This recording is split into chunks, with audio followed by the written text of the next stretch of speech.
왕조실록, 우리 박영규 선생님이 지은 책을로 또 제가 조금 연구한 것을 가지고 이제 조선왕조실록 같이 낭독이라고 하면 좋을 것 같아요.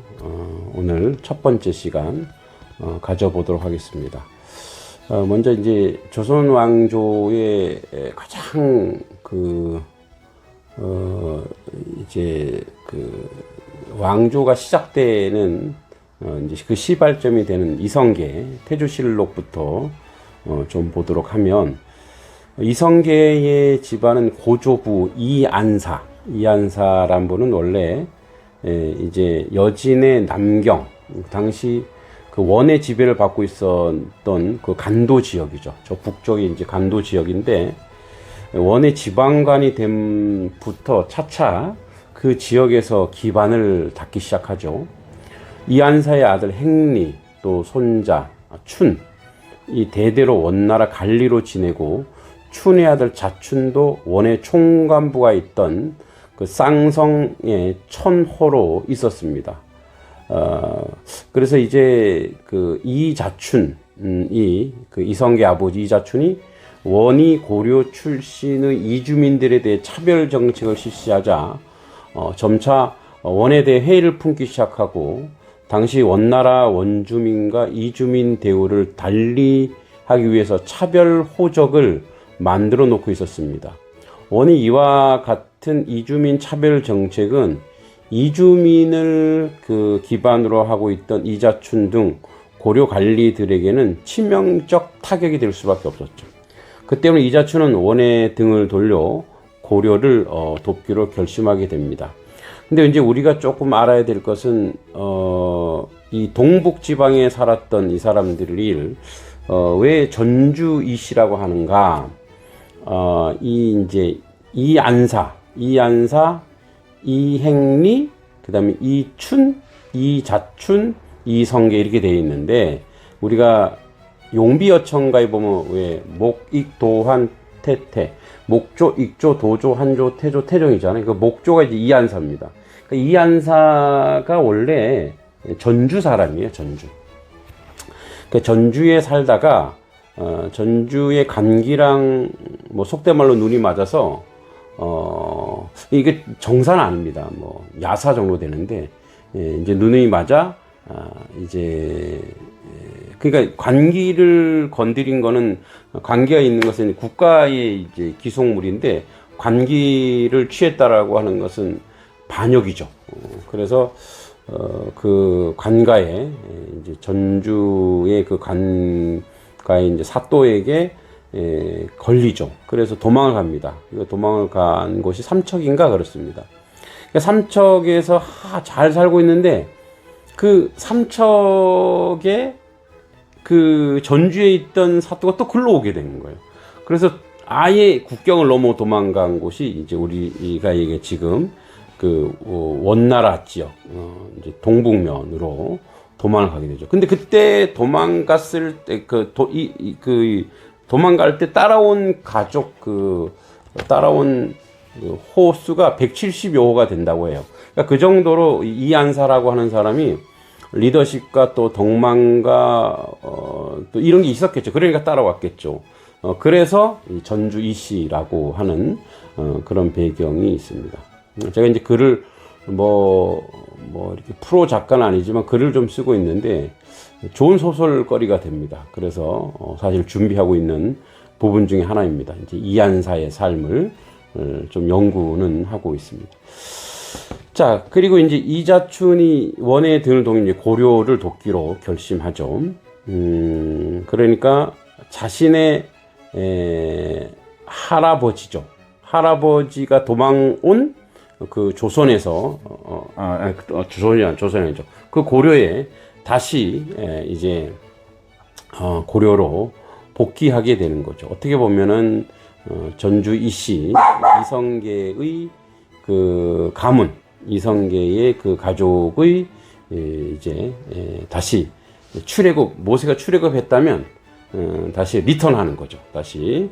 그래서 조선이래 자꾸 고려로 복귀하게 되죠.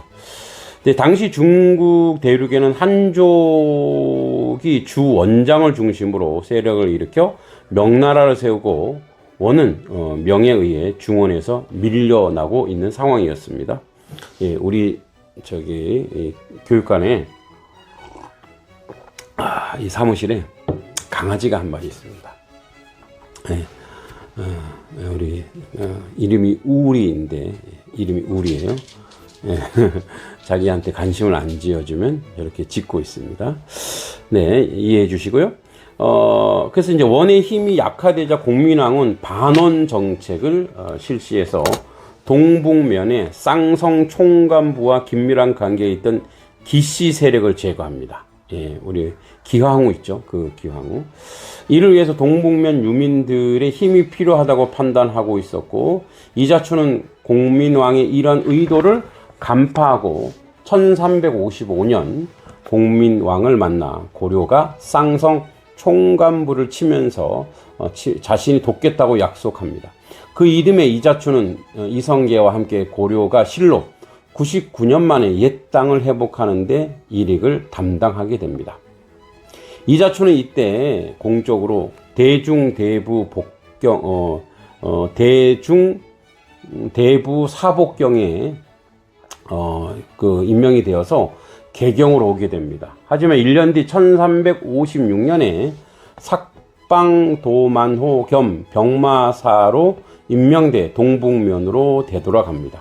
이때 고려의 조신들은 그가 동북면으로 돌아가면 토착 기반을 이용해 고려를 배반할 것이라 했지만 공민왕은 그가 아니면 동북면을 안정시킬 수 없다고 판단했습니다.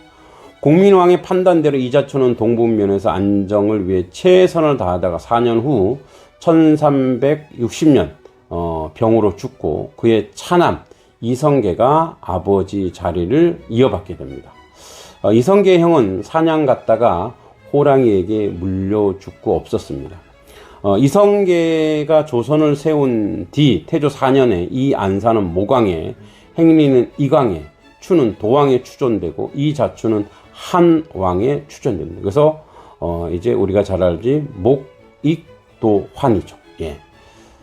그리고 태종 시대에 이르러 선조들을 목조, 익조, 도조 추존될 때 이자초는 다시 환조로 추존됩니다. 이자촌의 능은 정능으로 함흥 동쪽 기주동에 있습니다.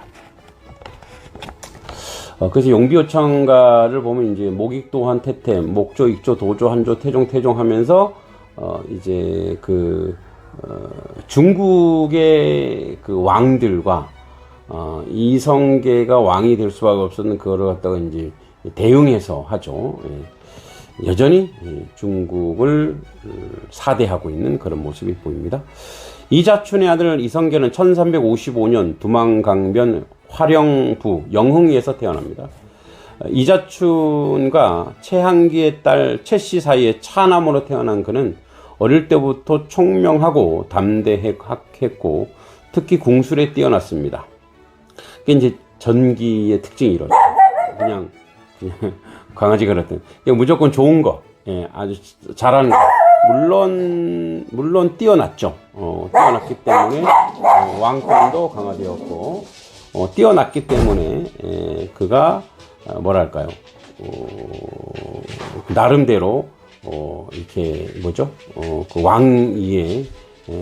왕위를 세웠던 거죠. 자, 그런 면에서 이제 이성계는 특히 무예에 뛰어난 것으로 추론됩니다.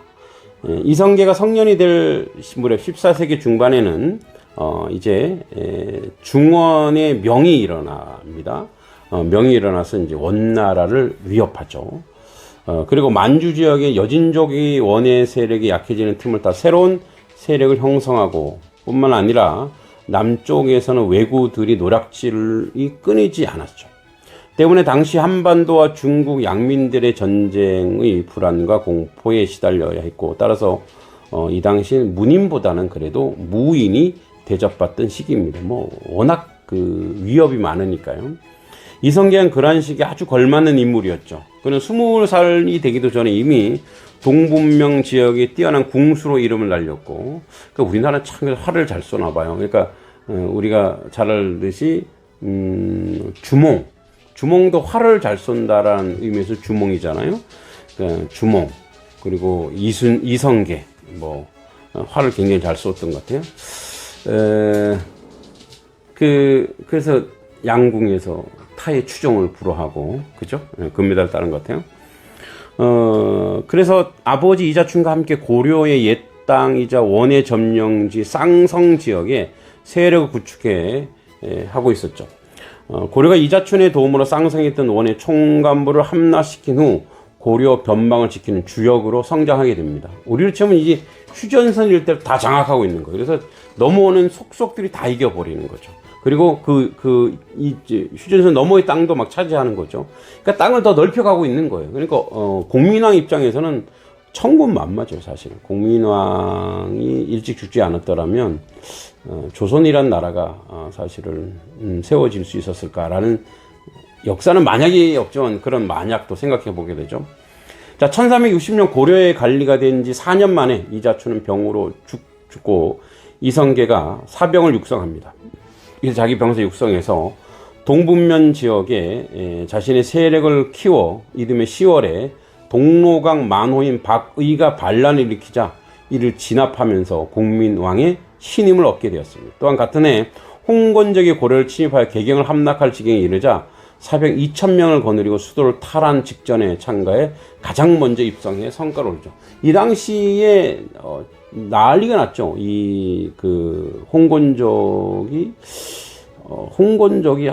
아주 수만 명이 해서 어느 정도였냐면 인육을 했어요, 얘네들이.